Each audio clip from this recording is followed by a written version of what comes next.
Hello and welcome back to the What is K-pop podcast, where in which we talk all things K-pop. Hi, so Sunday's episode, we do need to briefly talk about that. So I was gonna record it on Sunday after my mum had left to go to Liverpool to see my sister, but my dad stayed in the lounge. And then as I was recording it, my mum phoned me, and I was like, you know what? I think this is a sign from the universe to roll it over until next week. So this Sunday, we're going to be talking about 2 weeks worth of news. Do apologise. Yesterday, obviously, I was meant to upload an episode on a discography, but didn't. I have no excuse for that. It's just that it didn't happen. And today, I don't obviously have a discography thing for you. I don't even know if tomorrow's going to have one because today it's going to be 33, tomorrow it's going to be 36, and apparently we're not in global warming, according to my dad. So, this is just summer now in Britain. I'm fine. So, before we get into the episode, I want you to pause and I want you to have a little bit of water. Please. Please stay hydrated. It's very important. Yeah, I just wanted to briefly talk about personal and group contracts within K, because I feel like sometimes they get a little bit confused. Now I'm basing this off of just kind of guessing, and there's absolutely no evidence that this is true other than this is what I think happens, and I just wanted to talk about it.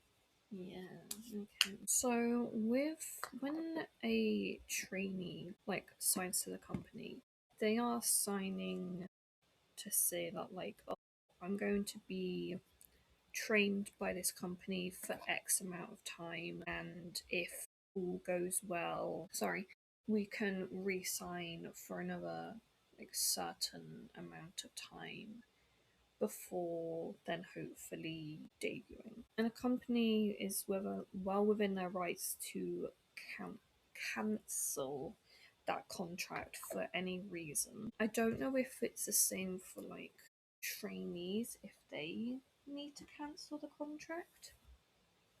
But yeah, so with one of the members of Kickflip, I know that he trained for. I think it was I think is his name Minjay or something? I don't know. I don't listen to Kickflip that much. I have their debut album, but I don't listen to them. Is it Minjay or something? Is their oldest member, I think. And he trained for 7 years and he renewed his trainee contract twice. And then he's now a signed artist under JYP. So I think that's kind of what happens for trainees. Then when you actually debut, you sign two contracts potentially.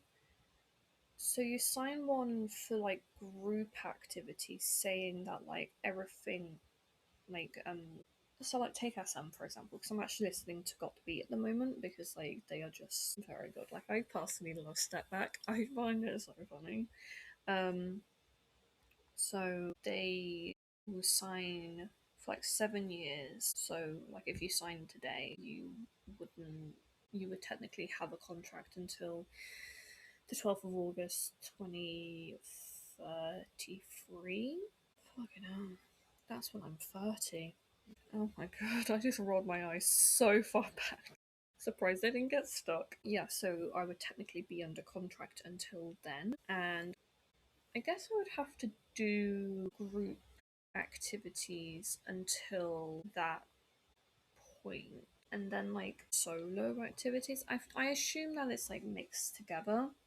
And so that includes doing solo activities, but I guess the group activities take precedent over solo stuff. That's why Heesung had to leave in hyphen. Loads of people say that he was kicked out of the group. I get it. I get that people want him back. I fully understand that. But I think that he made a choice. I think when he made a statement and he said oh, that I made a choice based on ideas that the company put forward, and some people have twisted it to mean that the company basically forced him to become a solo artist without an hyphen. And I don't know if that's a take.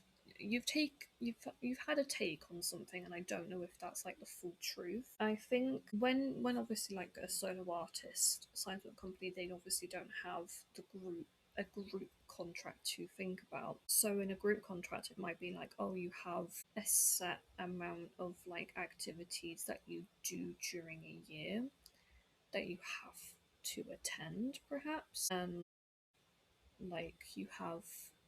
So when Enhypen, I don't even know how to say the group's name anymore. Enhypen, I'm just gonna say Enhypen. They obviously this year they've had a mini album. They're gonna release another mini album soon. They've been on tour and what actually, because again, I don't know these things. Yeah, I'm in the community. Don't get me wrong, I'm in the community, but I'm not too sure if I'm like fully in there anymore. Like I don't see as to how Heesung would have been able to be Heesung from Enhypen as a solo artist whilst also doing those things. I think becoming Evan was going to be the best option for him to not be burned out doing those things, because you also have to remember that like being in a group is hard. Like it isn't just you have to think of six other people like being on stage with you, and then like a whole ass team of people who are also making that music. Like to like with Yeonjun and Hugh, and has Subin debuted as a soloist? I don't know.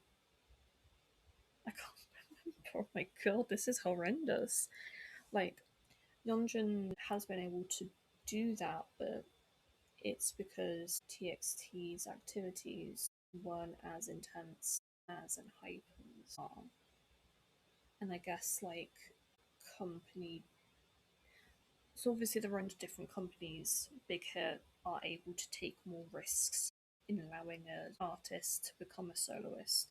Whereas B Lift, they are a smaller company, only having well now three artists, but they have two groups and one solo artist. Like yes, they are technically under the umbrella of Hype, but they can't take as many risks on allowing a member to become a soloist, like a proper full on soloist, than to just allow them to become a solo artist, not in a group. Does that make any sense? I don't know if that does.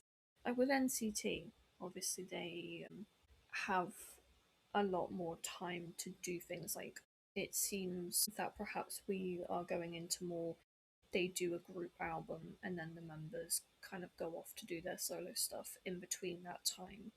They're able to do that, whereas a group who is having consistent comebacks, they aren't going to be able to just stop for one member to become a solo artist. It's a little bit more selfish because it's just the one member doing one thing and the other members aren't able to do anything until that member's finished doing their solo stuff. And with like super groups, it's like another thing to add on. Like, yeah, it's amazing that we've got the beat, girls on top, or whatever you want to call it, and super out, but it's also taking away from those groups. Like Esper couldn't do group activities whilst Got the Beat was active because it had Karina and Winter in there. So Giselle and Ning Ning were just not doing it. Like I guess not really doing much. They were preparing stuff, but like not. They weren't able to be Esper. With Boa, for example, I don't know if she's ever said that she lost out on doing Boa stuff. I guess because obviously, like, she was doing a solo. Obviously, she's doing a solo thing. She's soloist, but she was doing a project before Got the Beat, and then wasn't doing. I don't know what now she was doing before then. I'm like kind of lost on things at the moment. I'm tired. I think. Let's have a little loop. See. So it was 2023. Was it better? I don't know. Clearly, I know nothing. Or was it? Yeah, sorry. Becoming a member of Got the Beat took her away from doing bow specific. Ah, yeah. So the end of 2021. Yeah.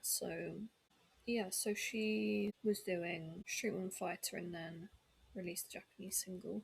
Yeah. So it took away from her being able to do that, and then she did the greatest Japanese compilation album thingy, and then later on an EP. Oh, she's actually done quite a bit, and then took 2023 supposedly off, and then was in Marry My Husband in 2024, and then she released stuff like that. She was taking her time doing that stuff. If you're in a group, then that takes up a chunk, like a bigger chunk of your time.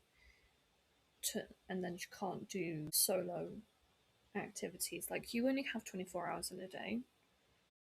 You're not going to suddenly get more just because you're doing so many more projects.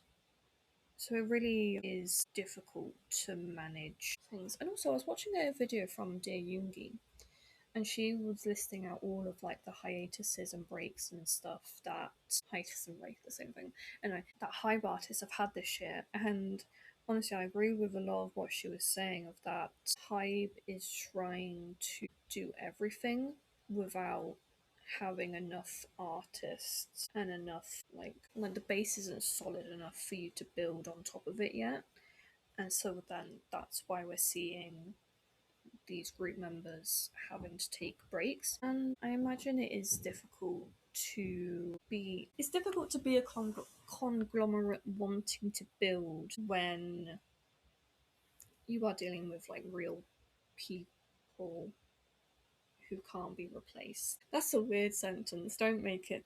Please don't think that I'm like glorifying Hype because I know that they are not the best company, but I'm also never going to say that a company is. I'm never going to demonize a company.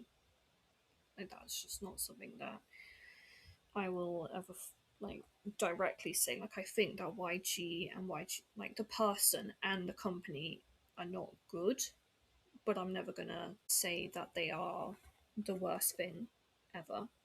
I'm not gonna compare them to like Marmite or something, which I actually hate. But yeah, I think that obviously with Big Hit, which is like BTS, TXT, Cortis, then you have Pledis, which is 17, TWS. Do they have no?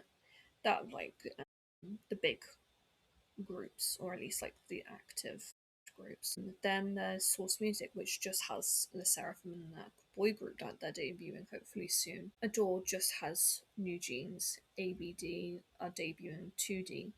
Then you have B-Lift, have Evan, Islet, and then Hypen.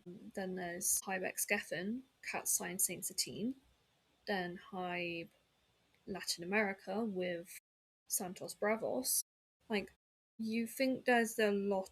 I can't speak. You think there's a lot of groups, but the companies do only have a few groups in them. And for what we're seeing that they're trying to build, I think you need at least like 4 or 5 groups under each company for them to be able to diversify their portfolio in the way that they're trying to do. But then why would you have like that many groups under a company? Because then you're oversaturating the market with your own freaking artists. Like it's getting like the lights, like the saxophones are getting louder. Is that like the meme these days? Is that relevant? God, I swear I'm on TikTok. I literally am on TikTok, but I'm like, is that the saxophones are getting louder? Yeah, I think that's it. The saxophones are getting louder. Like we're seeing the cracks, but the cracks were always there. We just didn't look hard enough. You know, I'm not terribly worried. I think it's just a hilarious coincidence. Honestly, I tend to think a lot of things are coincidences, though, but it is quite funny. But yeah, that was meant to be a lot shorter. But oh well. Thank you as always for listening, and I'll talk to you guys again very, very soon. Bye.